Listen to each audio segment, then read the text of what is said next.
upon his head, and a reed in his right hand. And they bowed the knee before him and mocked him, saying, Hail, King of the Jews! And they spit on him, and they took the reed, and they smote him on the head. And after they had mocked him, they took the robe off him and put on his own robe and led him away to be crucified. Have you ever been mocked? You ever been, people just cut on you to talk about you, whatever? He can identify with you. We haven't had it to this extreme. And because he has, he can identify with you. He understands what it is that you're going through. And he knows how to get through it. And because he knows how to get through it, he can show you how to get through it. Over in Isaiah 50 and 6, he says here, I gave my back to the smiters, and my cheeks to them that plucked off the hair. I hid not my face from shame and spitting. I gave my back to the smiters. I gave. You get what I'm saying? He willingly did all this. And we know that he willingly claimed, listen, here's what we usually say. Jesus came, he bled, he suffered, he died, he resurrected, he went back to heaven. He did way more than that. Those years he walked in the flesh was for you too. Those years that he was on this earth as a man was for you too. Those things he dealt with as a man were for you too. The birth, the seeking his life, the persecution, the mocking, everything that he went through, going hungry, not having a home, being betrayed by a friend, all those kind of things. All that was for you too. And I think sometimes we just want to take everything about Christianity and everything about Christ and tie it all up in a nice pretty little bow. But we need to understand it wasn't pretty. It wasn't pretty at all for him. It was a miserable life. If we had to live the life that he lived, we would think ourselves ill-used. We would think we got it worse than anybody else. We would think that God is unfair to us. But he chose to do that so that you could understand, so that he could understand what it feels like to be in the flesh and deal with these things and go through these things. And I want you to get this again. I gave my back to the smiters. I gave my cheeks to those who plucked off the hair. I hid not my face from the shame and from the spitting. He did it willingly. You all know, we all say this. Nobody took his life, he gave it. He said he willingly laid down his life. But not only did he willingly give his life, he willingly lived his life. Do you understand what I'm saying? That 33 and a third years or whatever it was, he lived willingly in the condition that he lived in.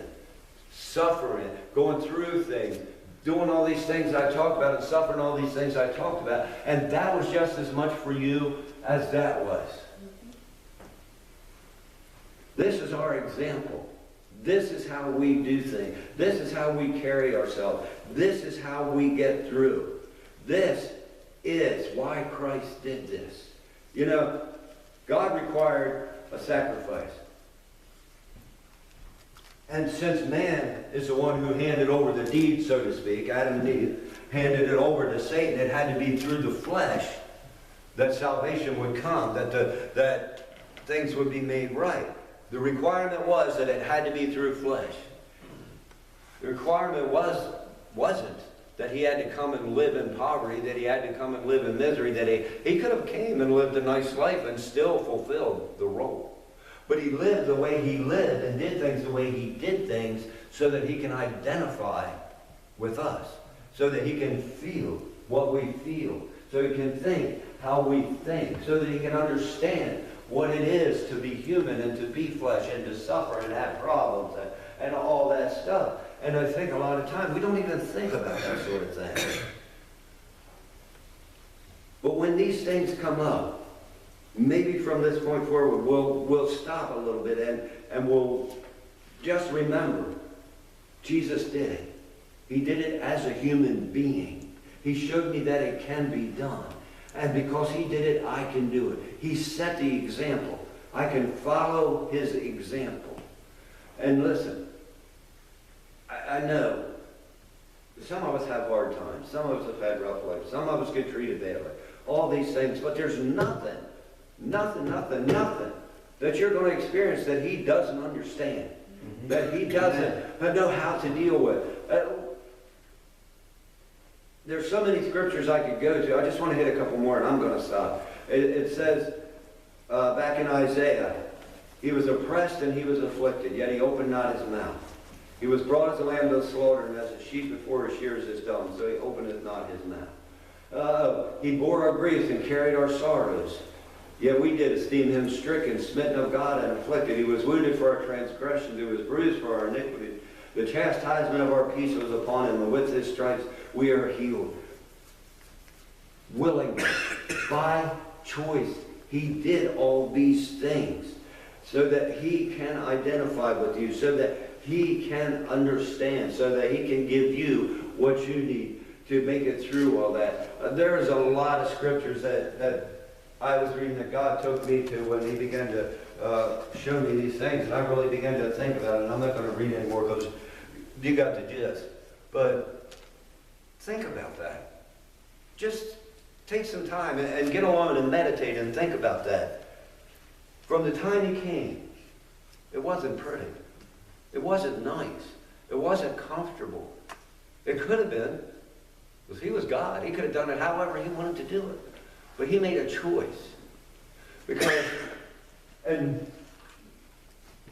I know these things probably don't really happen, but I like to think maybe, just maybe, he made the choice to do it that way because he looked way down across time. And he saw me. And he said, he's going to go through that. I want to understand what it feels like for a flesh and blood human being to go through that, so I'm going to go through that. And he looked down through time and maybe he saw you. And he said, people are going to treat that one badly. They're going to talk about them. They're going to misuse them. They're going to treat them horribly. And I want to understand how it feels to go through that in the flesh so that I can help them when they have to go through it. So I'm going to do that. Do you ever think about that? All those things. This is personal. This was for me. For me. We all have probably said this. If you haven't said it, I'm sure you've heard it. If I would have been the only one, that's right, I believe he would have still done it. Mm-hmm. And that makes it personal. Amen. You know? Amen. Being born in a dirty, filthy, stinking barn, wrapped up in rags, having his life sought after, being misused, being mistreated, being betrayed by a friend, being talked about, being put down because all you wanted to do was good. Going without food, going without a home, and going through and facing the devil head on, face to face, toe to toe, and nose to nose, and going through everything that he ever went through was for me. It was all for me. It wasn't just that was for me. It was from here to there. Amen. And beyond. Right. That the birth, the death, that resurrection, and even now, it's all for me. He now sits to make intercession for me. He now sits to encourage me. He now sits to strengthen me, to help me, to identify with what I'm going through. There's a scripture that says, because, and I'm not quoting this exactly right, and I can't even think of where it is, but maybe you'll know what I'm talking about. But because of the way he lived, the way he came, and because he was flesh and blood, he is able to succor them who do deal with these things. He is able to strengthen them, support them, encourage them, give them the wisdom and the knowledge and the fortitude to go through anything you're going to face. I know, I do. And I said this to Carla on the way home. There ain't none of us here got it made. Mm-mm. There ain't none of us here living high on the hog, or however you want to put it. Every one of us here has problems. Every one of us here goes through things. And every one of us here is going to go through more things. Every one of us here has been, had hardships and had people that hurt us and things like that. Every one of us here is going to deal with more of that as long as we're in this flesh. It's going to happen. It has happened. But Christ experienced it all. And he showed you how to handle it, how to deal with it, how to walk through it. And believe me, he can identify because he has felt what it feels like to be hurt, to be betrayed, to be misused, to do without. All those things. He understands. And as I said, I know none of us got it great. And and we got problems. And sometimes, yeah, we do have it bad. But listen, when you think you got it bad, let's think about that. Think about his life. Not just, he was born. We go from here to here. We want to make it quick and painless. We want to put him from here to here and send him home. But we need to stop and realize everything that was in between. And again, back to that song, I can't get it off my mind. Which Jesus do you serve? We need to understand our God. We need to understand Christ. We need to know him. We talk about having a relationship with him. You can't have a relationship with somebody if you don't know them. That's right. And a lot of Christians only know him as that, and that, and that.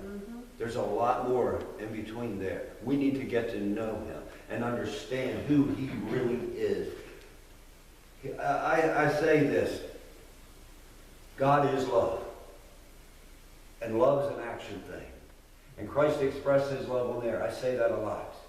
But he also expressed his love in every day he lived on this planet. He expressed his love in every step he took on this earth. He expressed his love in everything he went through on this earth. That was his expression of love to us. And I think that it would do us good. I think it would help us as Christians. I think it would encourage us as Christians. I think it would strengthen us as Christians. I think it would give us more of a desire to get even better acquainted with this man if we would begin to stop and look and think about these things and take these things in and understand, really understand how much Christ really did do for us willingly by choice. And again, I'm going to say this and I think I'm done. The requirement was that it had to be flesh and blood, a perfect sacrifice, but it had to be flesh and blood. The requirement wasn't that he had to live as the lowest of the low, that he had to live as an outcast, that he had to suffer everything. That wasn't the requirement. It was just a perfect flesh and blood sacrifice. He could have done it another way, but remember, he chose to do it the way he did it so that he can identify with you, so that he can understand your problems, your issues, your situations, your circumstances, your problems, the things that you deal with being in this flesh. He knows exactly how it feels. Exactly. He's been there. And like I said, he's been there and he can feel you. Just take some time, read some of these things, meditate on some of these things, think on some of these things. When I began to do that, it really just, it blessed me. And it made me see more of Christ. It made me understand a little more and realize that all those things are conquerable. They can be defeated. They don't have to bring me down. I don't find in here any place where even when he was going through all that, he went off and pouted. Or he just went off and said, leave me alone, I don't want to deal with anybody else. Or anything like that. Or got so depressed and down and in the blues that he couldn't even function. And we are not to either. You know, we'll let a problem affect every area of our life. We'll let it bring us down and steal our joy and take everything away from us. But he didn't do that. When he was treated so bad and done so dirty and rejected, he was still going about doing good. Still going about concerned about everybody else. Healing people and raising them up and preaching the gospel of the kingdom and doing all those things. And even when Judas came to him in the garden and betrayed him with a kiss, he called him friend.